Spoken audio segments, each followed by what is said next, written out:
but thought we'd have a go at excavating them. They didn't appear, Jim didn't have a look at them because I think the geophysics he was using at the time wasn't particularly good, but he found a better copy recently, and where we can see at least what appear to be in this area 4 apparent gullies, or certainly linear features, extending across the trench, more or less evenly spaced, with another one across the extension to the trench, the sort of T to the trench over there. And we know from Jim's trench about 30 meters in that direction, which was largely over the course of Deer Street, that that quickly went down beneath topsoil onto Roman deposits, stone, basically stonework, at about 15 to 20 centimeters below ground level. We sort of assumed we might get the same kind of thing here. And as you can see, we haven't got exactly that kind of thing because we've got a greater level of overburden, of topsoil overburden here. And so I'm going to hand over soon. But we can see, well, in this particular place, at about 20 centimeters below ground level, we have got some stonework, which looks, you know, it's you know, quite possibly Roman stonework. We don't know, haven't investigated it. Possibly linked to a little bit here. So it may be that very close to the surface here, we have got some kind of surface. In here, we've got this curious collection of stones. I mean, you know, a linear agglomeration of 6 stones here, which we would often call a wall, but I don't think we can call that one a wall. But that's coming down to more stonework underneath, which may indeed be something like a cut feature or a wall of some kind. And then all of this area was filled with this large rubble. And then there's another edge to it here, which is now coming through quite nicely, isn't it? You know, as another line of stone. So this seems to be a bounded, presumably linear pathway or trackway or some kind of stonework. And I'm now going to hand over to Isabelle, who's been very kindly taking charge of this trench over the last few days. Okay, so as Richard's already pointed out, it's not quite clear what the function of this was. There's a pretty clear demarcated and aligned area here. I've been told 6 in a row is definitely something interesting, and there's some topple. Then on this side, we haven't been as successful maybe as at finding some larger stones. We've started investigating and really trying to define and understand how far this goes on either side, and we've had Roman and Peter working quite consistently through here. This is one of our main centers of interest on this trench, along with something that's a lot larger, and I'm gonna ask everyone to move to this part of the trench. Maybe on the other side. I don't know if it's worth bringing everyone around. Yeah. It might be worth going around the soil heaps a bit.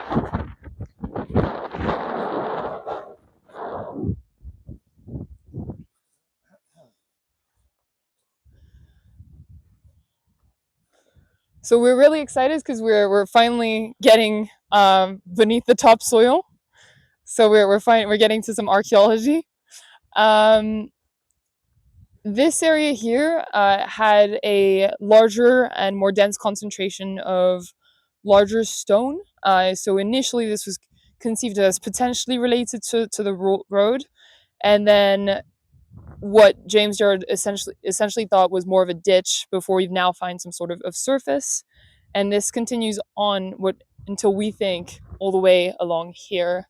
And this has been our major focus today. So we finally removed a lot of the topsoil, and we're also finding some interesting concentrations of other deposits. But this is yet to be investigated. Dave, do you want to say anything? Not really. It's quite difficult to work because if you look in the section, you can see there's considerable iron panning across in the interface between the topsoil and the archaeology, and that's, you know, makes concentrations in some areas and less so in others.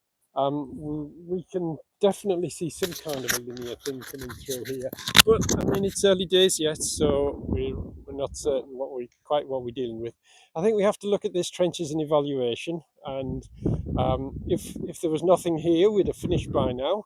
But what we have shown is that there's a lot of archaeology in this trench. It's producing large quantities of Roman material, pottery, a couple of nice pieces of glass, and Lots of burnt bone. yeah, burnt Yeah, bone. lots of burnt bone. Yeah, Other pieces of larger ceramic.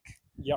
And although the material that we're dealing with is small sherds, which have clearly been heavily fragmented and churned around in this interface level between the plough soil and the stratified archaeology, it shows that there is, I think, substantial extra for activity in this area, but I wouldn't want to say exactly what's going on.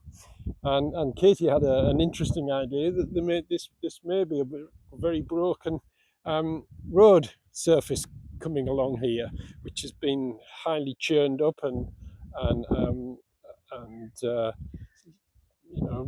you know that's another possibility that we're open to resolving.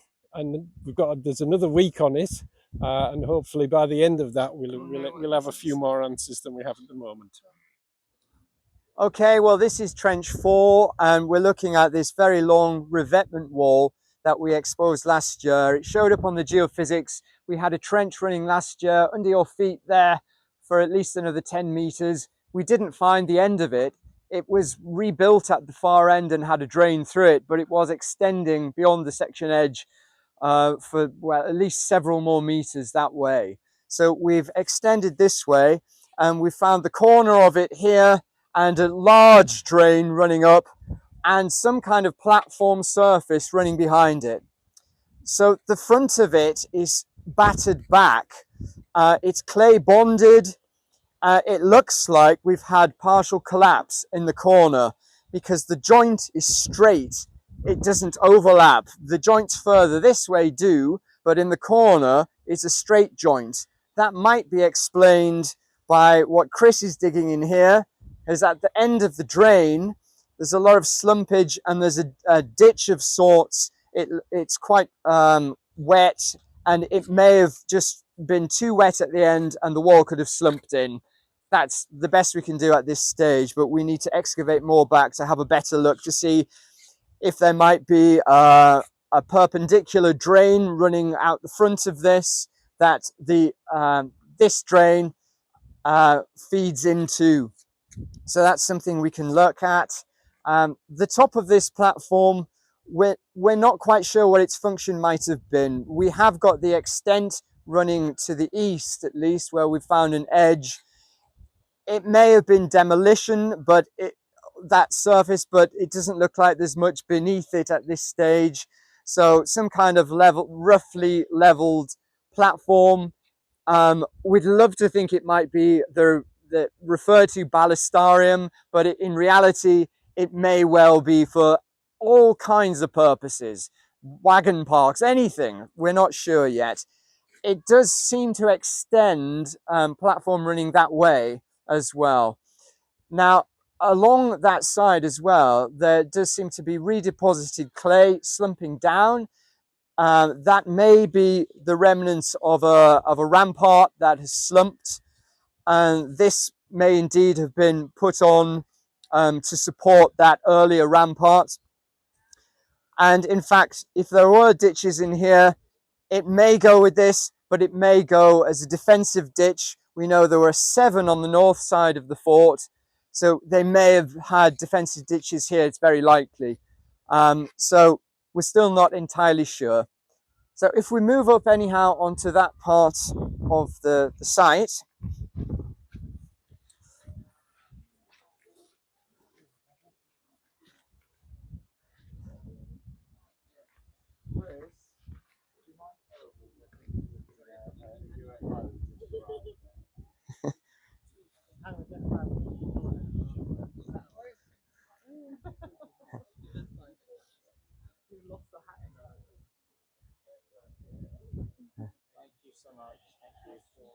The latest fashion in Rome. So there's definitely sequencing going on at this end of the trench. What I'm standing on seemed to be a smaller metal-like surface, and we did find, almost with the eye of faith, you can make out a line of stones there, which we thought may be a curb.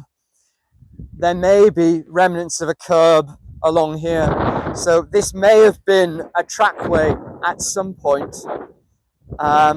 There is a drain cutting through this. However, it is a very narrow drain, and there was a piece of modern slate in it.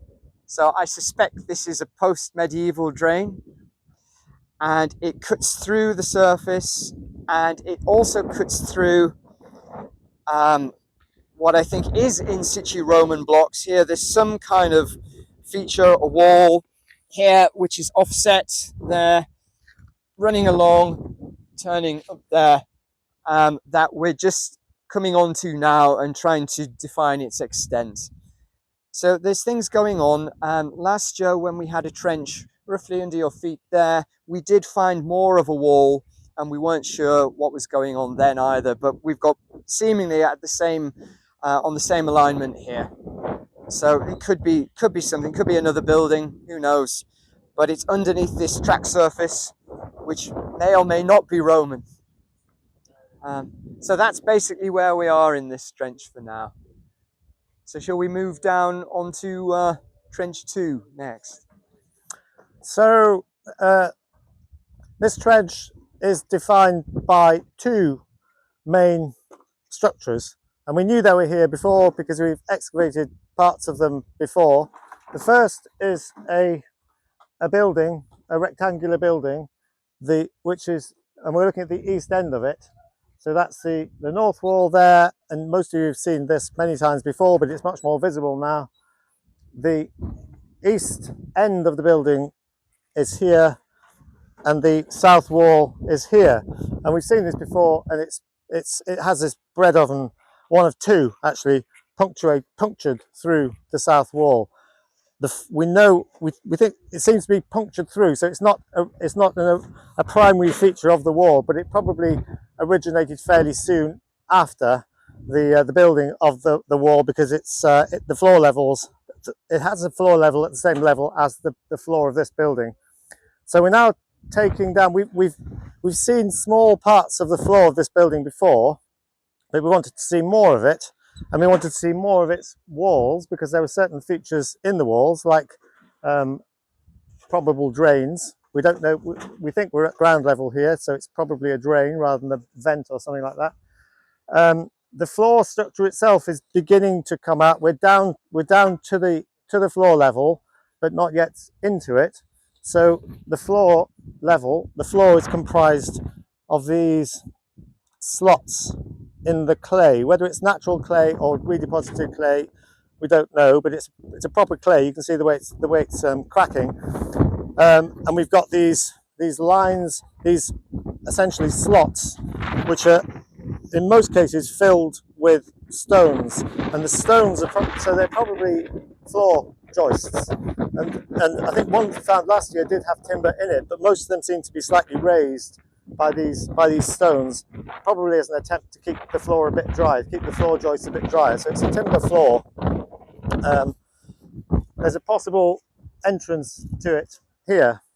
Now then, after the abandonment of this building, it was infilled with well, there's not much of it left, but this sort of reddish silty clay containing not many finds actually, but a lot of rough stone, and at the very bottom actually we had some much bigger stones thrown in, and then this reddish deposit dumped over the top of it. So that completely seals it and seals the wall, the tops of the walls.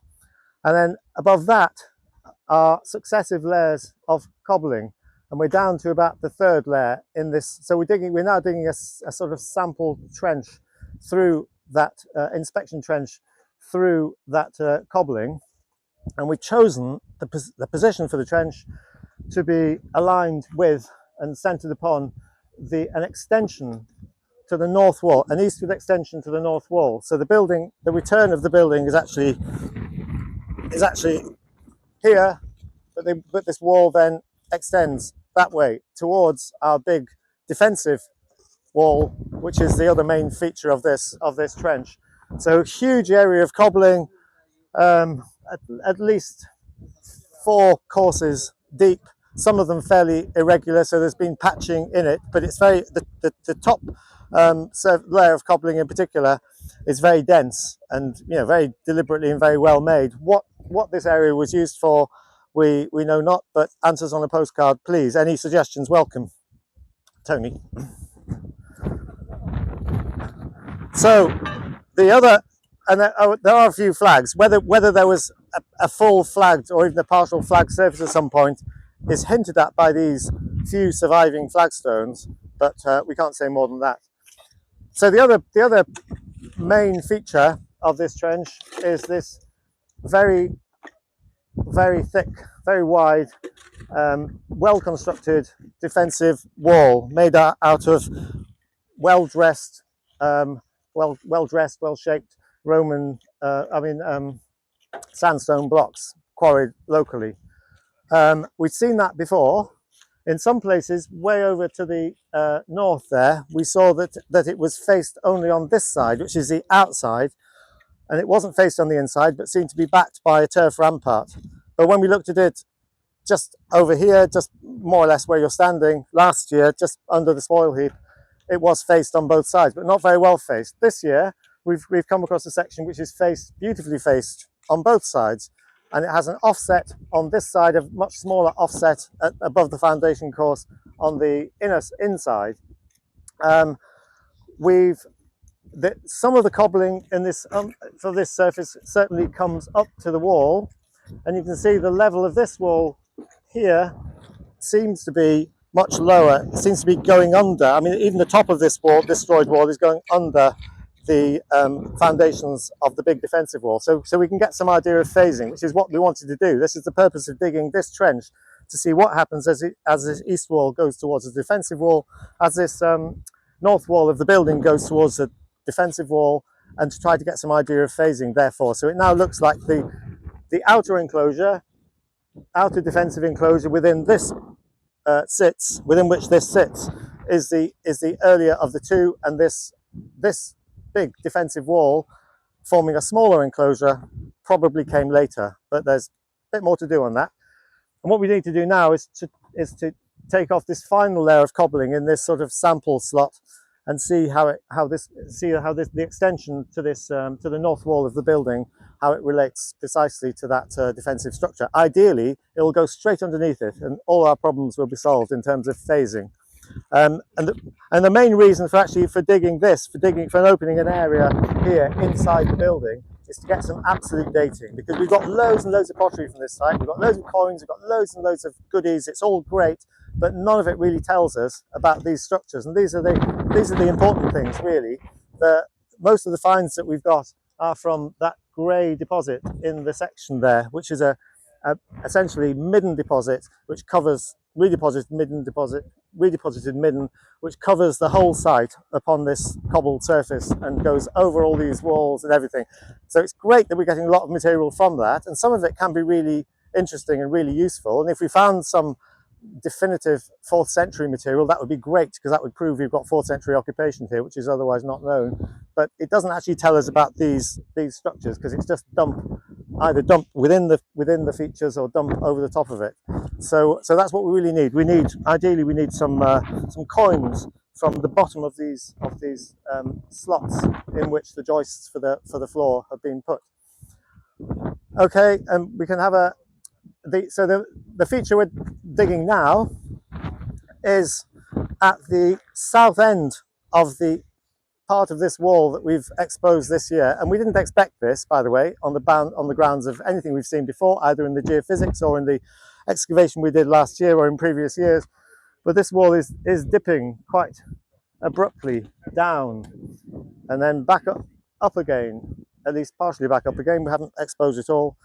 And so clearly there's some feature, almost certainly coming across the site, some channel, presumably a big drainage ditch or something, conceivably an Iron Age, enclosure ditch, but more likely some sort of Roman ditch that's coming through the site from the east to the west, presumably. I mean, it could just be a big pond they've gone over, and we don't know why it's dipping into this thing, why they didn't resolve that issue by just sort of by solidifying this area, dumping a load of stones into it and building the wall on top of it, for example. So that's a mystery. But it's becoming very organic rich in this area, presumably where this channel is, and we're trying to find on both sides now, having found the bottom of the wall, having followed the stonework, the cobbles and the rough stonework down, which is also dipping against the wall.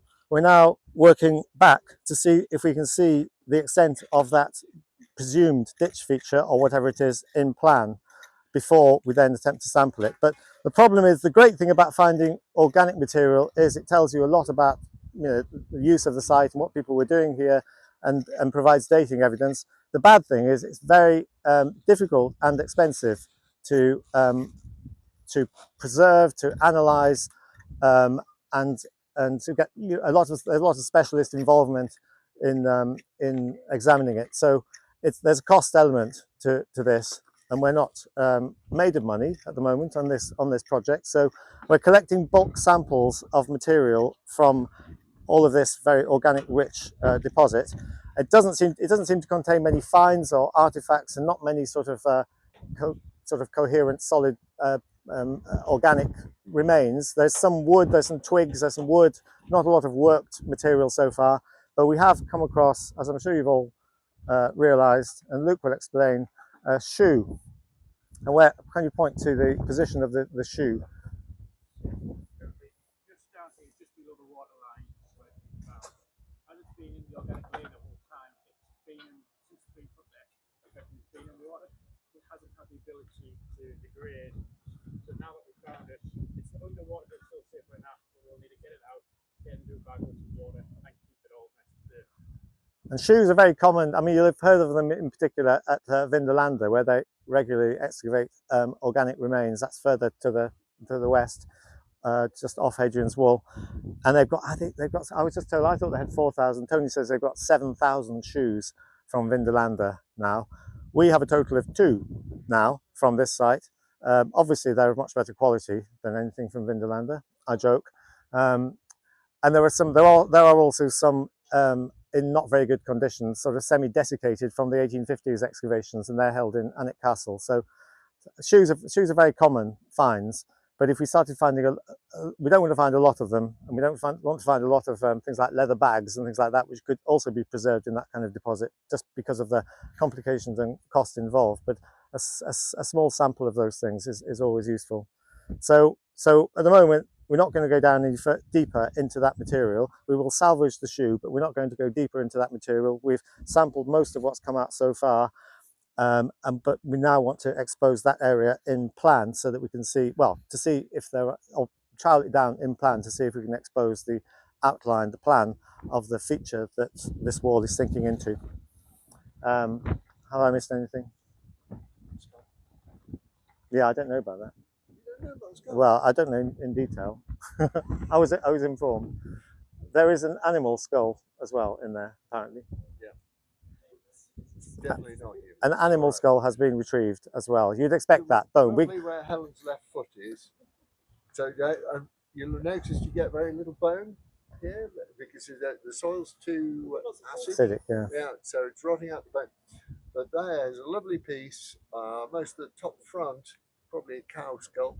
I initially thought it was sheep, but I think it's too furrowed brow ridge. So it has to be a cow. And it's sealed down in that really smelly wet layer. So at one point we thought we were in a Roman latrine. We've got clumps of moss and fern. So animal bedding possibly, or human Kleenex. And you'll also notice in this section, in the east section of the trench, there is, we've just come across a lot of tumble. There's a lot of tumble in the section, a lot of stonework really. Some of it worked, most of it not.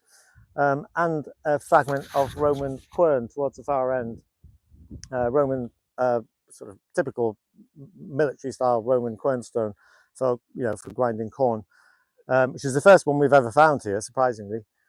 So it seems like there's something. I suspect if we went further in that direction, we'd find more of that, and it hints at the possibility. It may just be dumped material, but it hints at the possibility that there are more structures in there. The geophysical survey, including the recent one, especially the magnetometry, doesn't show any definition in this area. I think the deposits are just too deep for it.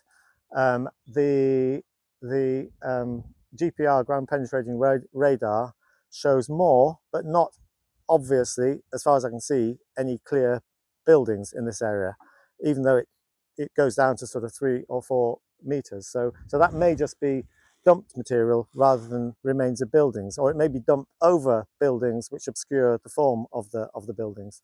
But we're not going to find that out this year, if ever.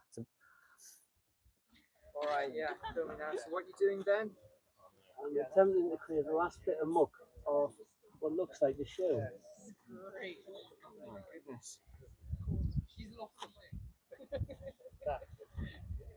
So that really has filled up, hasn't it? Oh my goodness. Oh, it's loose. It is loose. Oh! Oh my goodness.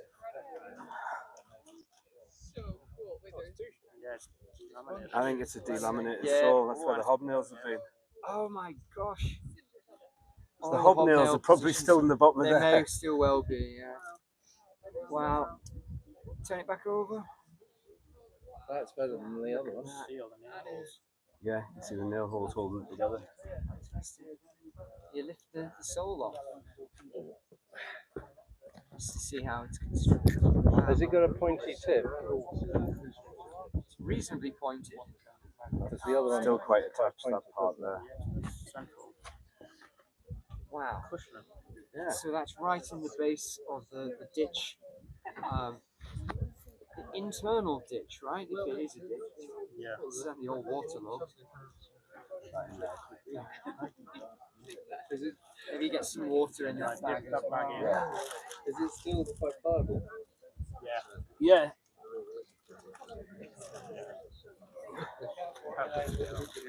Nice one. Oh, sorry. Is that your first ever shoe, Ben? That is my first shoe, yes.